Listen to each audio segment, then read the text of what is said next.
the 11th century, a time shrouded in mist for many. Yet for Scotland it was a period of profound change. Imagine a land of rugged beauty, windswept highlands and fertile valleys. Picture a people fiercely independent, their loyalties divided. This was Scotland in the time of Macbeth, a land on the brink of transformation. History often paints Macbeth as a villain driven by ambition. Shakespeare's play has cemented this image for centuries. But how much is reality, and how much is theatrical invention? To understand Macbeth, we must delve into history, separating fact from fiction. The kingdom of Alba, as Scotland was then known, was riven by internal divisions. The country was divided into Scottish Gaels in the west and Picts in the east. Cultural and linguistic differences often led to conflict. Adding to the turmoil was the threat from external forces. The Vikings, fierce raiders from Scandinavia, were a constant menace. Their longships, filled with warriors eager for plunder, struck fear into coastal communities. They began to establish settlements, integrating into Scottish society. Within this turmoil, Macbeth was born.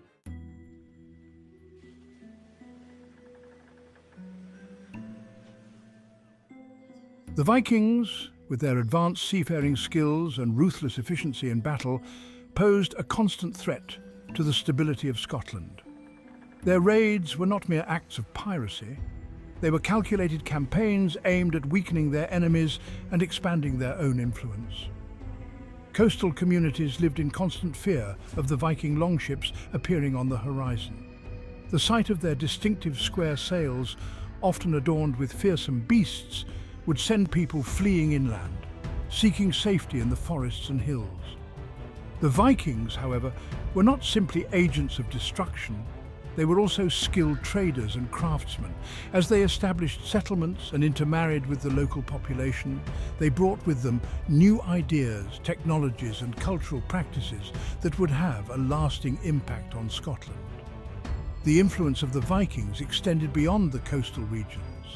Their presence forced the various Scottish kings and lords to adapt their military tactics and forge new alliances.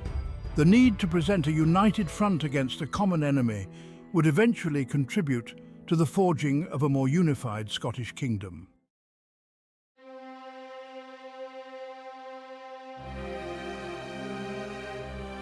In this tumultuous world, King Duncan ascended to the Scottish throne. His reign, however, would be short-lived. Duncan died violently, slain in a battle that would have profound consequences for Scotland. Whispers of treachery and betrayal followed Duncan's death. Duncan's death created a power vacuum in Scotland. It was into this maelstrom that Macbeth stepped forward, marking the beginning of a new chapter in Scottish history.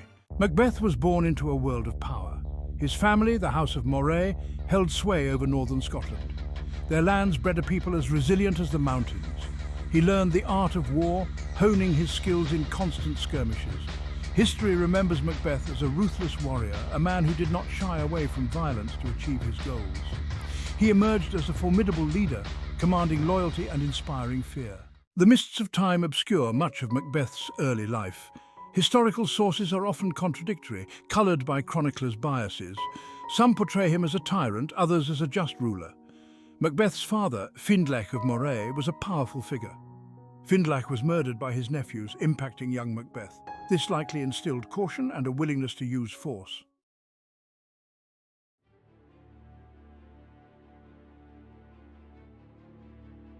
Upon the death of King Duncan, Scotland was thrown into turmoil. The crown, symbol of ultimate authority, was up for grabs. Ambitious lords, including Macbeth, saw an opportunity to seize power. Macbeth's claim to the throne was not without merit. He was a direct descendant of King Malcolm II, Duncan's grandfather. This lineage, combined with his military strength and the influence of the House of Moray, made him a formidable contender. However, Macbeth was not the only one with his eye on the throne. Duncan had two young sons, Malcolm and Donalbain, who were rightful heirs according to the traditional rules of succession. Their youth and inexperience, however, made them vulnerable. In the power vacuum left by Duncan's death, Scotland teetered on the brink of civil war. Macbeth, faced with the choice of supporting the young heirs or seizing power for himself, ultimately chose the latter.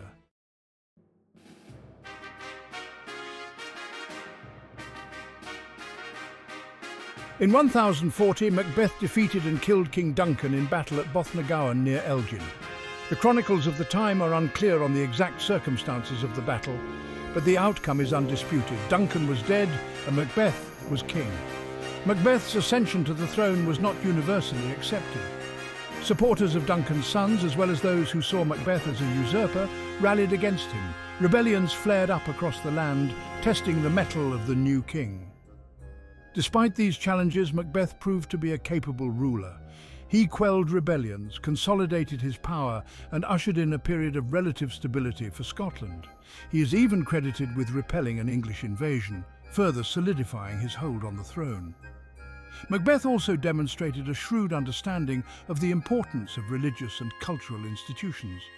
He made pilgrimages to Rome, a testament to his piety and his desire to integrate Scotland into the broader Christian world.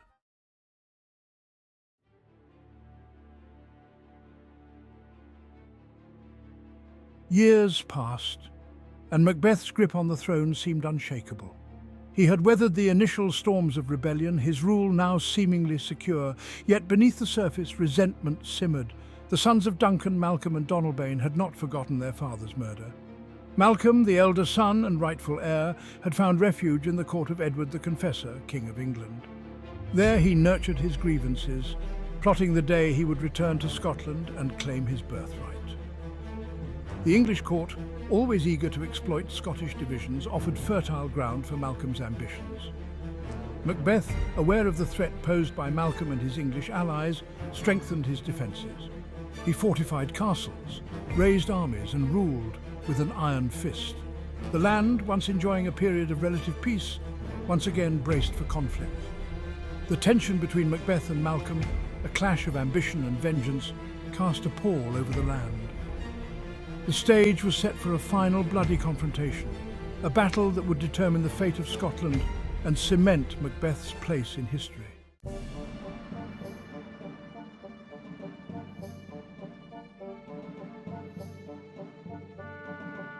Section 2. The Exile's Vow. Exile had hardened Malcolm's resolve. He had grown to manhood in the shadow of his father's murder, his every thought consumed by the desire for revenge. The English court, with its own intricate web of politics and ambitions, provided a harsh education in the art of power. Malcolm found a receptive ear in Edward the Confessor. The English king, though a pious man, was not averse to exploiting the internal strife of his neighbours to the north.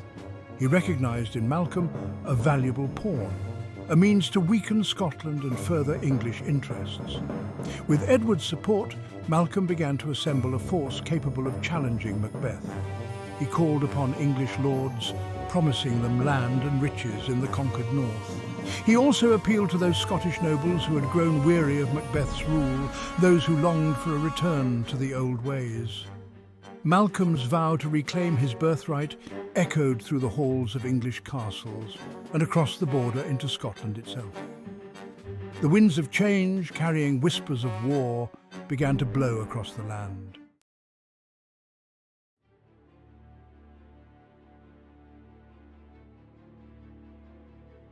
Section 3. The North Defiant. News of Malcolm's preparations reached Macbeth in his fortress at Lumphanan. He received the news with grim determination. He had fought hard to secure his kingdom, and he would not relinquish it easily. He had faced down rebellions before, and he would do so again. Macbeth, despite his ruthlessness, was not without support. Many in Scotland, particularly in the north, saw him as a strong and effective ruler. They admired his military prowess, his shrewdness, and his ability to maintain order in a land prone to chaos. These loyal thanes, bound to Macbeth by oaths of fealty and kinship, rallied to his banner. They were seasoned warriors, veterans of countless skirmishes and raids, their loyalty to their king unwavering. The north, with its rugged terrain and fiercely independent people, had always been Macbeth's stronghold. It was here, amidst the forests and mountains that had shaped him, that he would make his stand against the coming storm.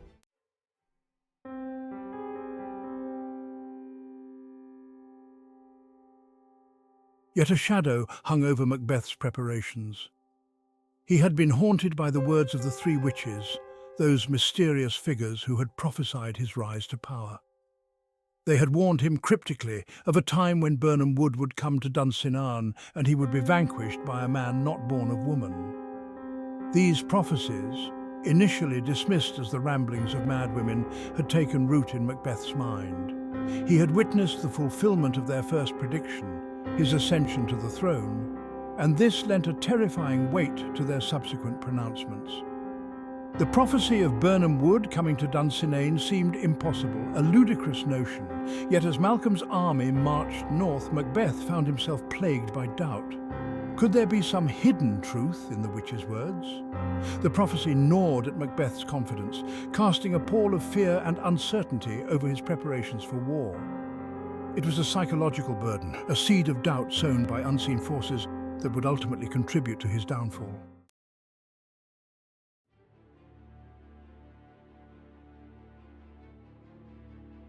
To Lumphanan. Malcolm's army, bolstered by English troops and disaffected Scottish lords, advanced steadily northward. Their destination, Dunsinane, the heart of Macbeth's power. The clash between these two forces, a culmination of years of animosity and ambition, was inevitable. Macbeth, despite the nagging fear instilled by the witch's prophecy, prepared for battle with grim determination. He would defend his kingdom, his legacy, with his dying breath. He rallied his loyal thanes, reminding them of their oaths and the glory that awaited those who fought bravely by his side. The opposing forces finally met in battle near the village of Lumphanan in the heart of Aberdeenshire. It was a brutal and bloody affair, a clash of swords and shields, of fury and desperation. The Battle of Lumphanan, a pivotal moment in Scottish history, would decide not only the fate of Macbeth, but also the future of Scotland itself.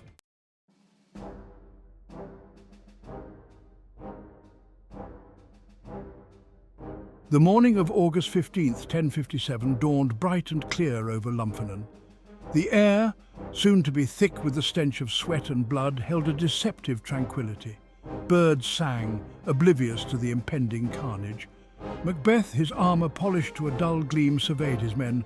They were outnumbered, but they were hardened warriors, their loyalty to him unquestioned.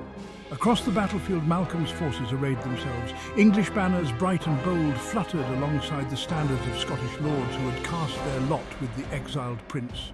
The Battle of Lumphanan, a clash of ambition, loyalty and destiny, was about to begin.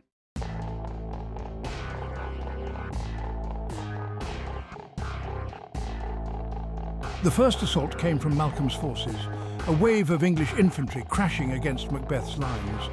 The Scottish warriors, stalwart and unyielding, met the attack with ferocity. Macbeth, astride his warhorse, directed his forces with cool efficiency. As the battle raged, a strange sight met the eyes of Macbeth's men. From the south, a seemingly endless line of trees advanced towards Dunsinane. Malcolm had ordered his men to cut branches from Birnam Wood and carry them before them as they marched.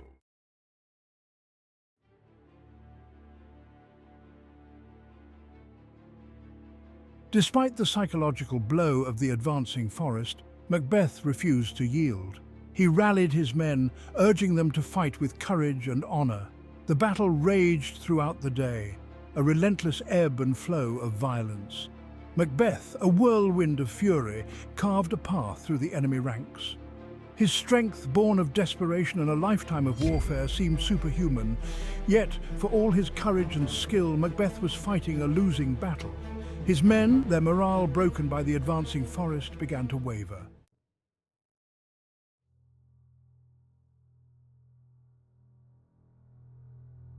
As the sun began its descent, Macbeth found himself facing a new challenger. It was Macduff, Thane of Fife, his loyalty to Macbeth shattered by the king's tyranny.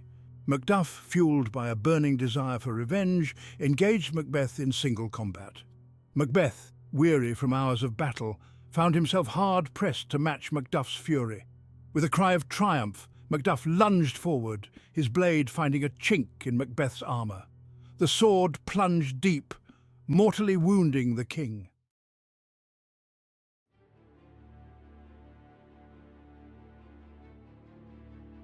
Macbeth, his lifeblood seeping into the ground, knew that his reign and his life were at an end.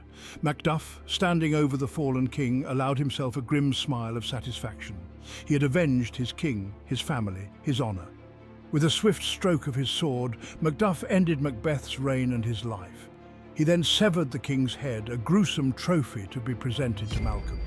The head of the traitor king, impaled upon a pike, would serve as a stark warning. The Battle of Lumphanan was over.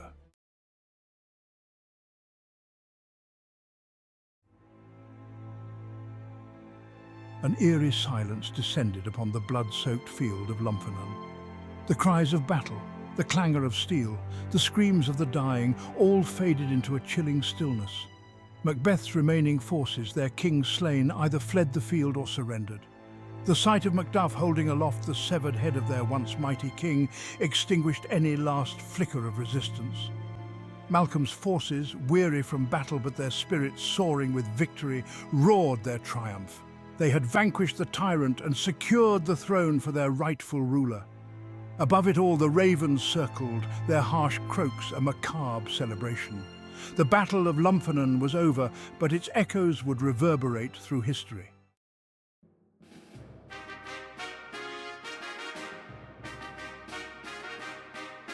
With Macbeth's death, the way was clear for Malcolm to claim his birthright. He rode north from Lumphanan, his path paved with the blood of his enemies. He entered Scone, the ancient seat of Scottish kings, not as a conquering hero, but as a returning son. The Scottish lords, weary of war and eager for stability, flocked to Malcolm's banner. On April 25, 1058, Malcolm Canmore was crowned King of Scots at Scone. His reign, though not without its challenges, would see a period of relative peace and stability.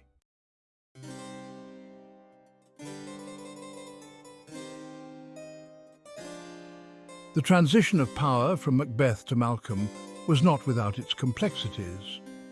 Macbeth, for all his tyranny, had his supporters, particularly in the north. Malcolm, aware of the need to unify the kingdom, tread carefully in the aftermath of his victory. He sought to reconcile with those who had opposed him, offering pardons and positions of power. He married Margaret, granddaughter of Edmund Ironside, further strengthening his ties to the English throne. Malcolm's reign saw the spread of English influence in the Scottish court and beyond.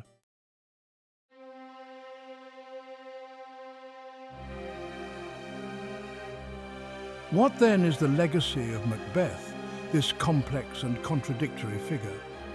The historical Macbeth, stripped of the dramatic embellishments, remains an enigma. He was a product of his time, a time of brutal power struggles and shifting alliances. Macbeth's legacy is a tapestry woven from threads of ambition and brutality, but also of courage and leadership. He was a flawed hero, a tragic figure whose story continues to resonate with audiences. In the end, perhaps the most fitting epitaph for Macbeth is one of acknowledgement.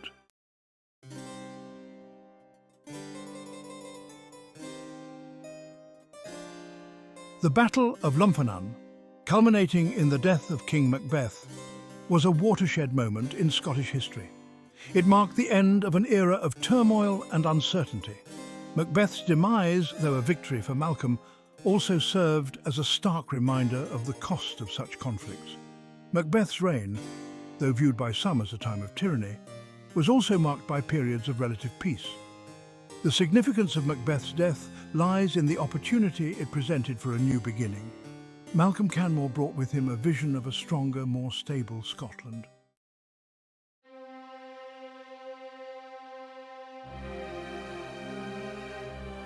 In the centuries since that fateful day at Lumphanan, the story of Macbeth has evolved into a powerful and enduring myth. Shakespeare's play, though taking liberties with historical accuracy, has cemented Macbeth's image as the archetypal tragic hero. The play explores the darkest recesses of the human psyche and the seductive nature of power. Macbeth's story has become an integral part of Scotland's cultural identity. The haunting landscape of Scotland serves as a constant reminder of the events that shaped the nation. Macbeth, the man, may be long gone, but Macbeth, the myth, continues to captivate and challenge us.